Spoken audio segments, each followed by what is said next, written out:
তোমরা তো সকলেই জানো আরএসকে ফ্লিকার কিন্তু এখন আরএসকে টিমেই নাই, কিন্তু সে হঠাৎ করে আরএসকে টিমটা কেনই বা ছাইরা গেল? আর সে যখন আরএসকে টিমটা ছাড়বে সেটা জানার পরে বাকি আরএসকে টিম মেম্বারদের রিয়াকশন কেমন ছিল, এমনকি ফ্লিকার যাওয়ার আগে তাদেরকে কি বই লাগেছিল সেটাই জানতে পারবা কিন্তু এই ভিডিওতে। বাট তার আগে তোমাদের কাছে একটাই চাওয়া, তোমরা যারা এখনো আমাদেরকে ফলো করো নাই, ফলো করে কিন্তু চাইলে আমাদের ফ্যামিলি মেম্বার হতে পারো। ফ্লিকার তোমাদের টিমে যাওয়ার পর থেকে অনেকের অনেক ধরনের প্রশ্ন, আমার মধ্যে অনেক ধরনের আসলে কৌতূহল ছিল কি হতে যাচ্ছে। বাট লাস্ট টাইম যখন ইএক্সিতে জয়েন করেছে, তো সেটা আসলে তোমরা কিভাবে দেখছো? আর ফ্লিকার যাওয়াতে আসলে তোমাদের ফ্লিকারের জন্য কেমন অনুভূতি কাজ করছে? ওমর বলে গেছিল যে অন্য কোনো টিমে খেলবে, মানে স্পোর্টস ছাড়বে না, তো ফর শিওর জানা ছিল একটা এত ট্যালেন্টেড একটা অ্যাথলিট টিম অবশ্যই স্পোর্টস ছাড়বে না।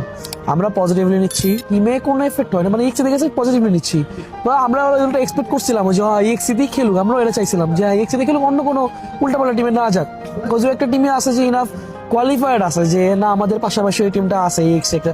আমি যদি বাংলাদেশের আরএসকের পাশে গিয়েছি আমি বলবো ইএক্সি। আর এফেক্ট বলতে হচ্ছে টিমের এরকম কোনো এফেক্ট নাই।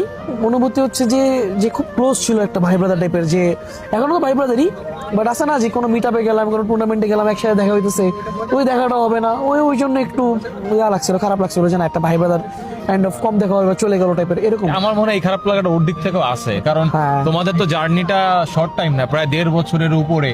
So, একটা 1.5 বছর ধরে একটা ফ্যামিলি যদি কন্টিনিউ মুভ অন করে, তখন তাদের মধ্যে অনেক স্মৃতি তৈরি হয়, অনেক হ্যাঁ, ভালো লাগা কত তৈরি হয়। স্মৃতি। দুইটা অ্যাব্রোড ট্যুর ভাই, মানুষ বন্ধু বান্ধব নিয়ে অ্যাব্রোড ট্যুর দিতে পারে না, আমরা খেলার নামেও অ্যাটলিস্ট অ্যাব্রোড ট্যুর দিয়ে আসছি বলতে গেলে, টু বি অনেস্ট। ঠিক আছে, কত রকমের স্মৃতি আছে।